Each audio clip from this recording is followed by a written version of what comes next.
මං නීතිය කරලා තියෙනවද පිසු?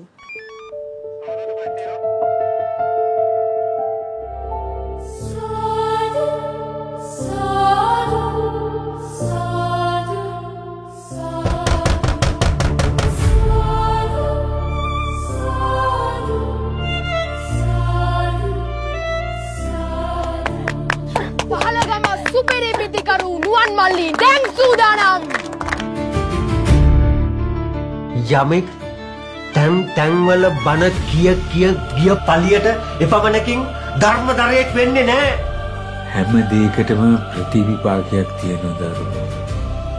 කර්මයේ වැඩ කරන්නේ සුද්ධ වූ ගින්නක් වුණත් ඇවිලෙන්නේ කොයි වෙලාවෙද?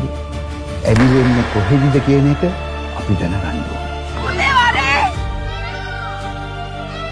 කොල්ල හැමදාම අර ක්‍රිකට් එකේ ලියු මෙනකම් බලන් ඉන්නේ.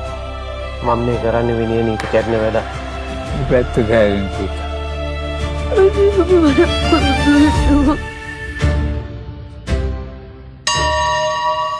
ඔයා තමයි මම පුහුණු කරපු පොඩ්ඩම නැචරල් බැස්මන්. වැදගත් එකක් වෙන්න ඇතිනේ. අම්මකෝ වගේ නම වෙනස් කරා කියලා. ඇයි බයද මම වහදාලා දෙයි කියලා. ඒකට කමක් නෑ හම්බුනේ.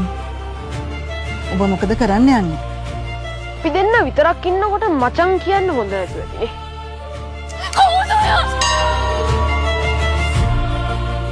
අන්න කොල්ල පන්සලේ අඳින පිටින් ක්‍රිකට් ගහනවා. යසයි ක්‍රිකට් ගහන සාදු කෙනෙක්. බලමුකෝ. හාමුදුරනේ අපි හොඳ බෞද්ධයෝ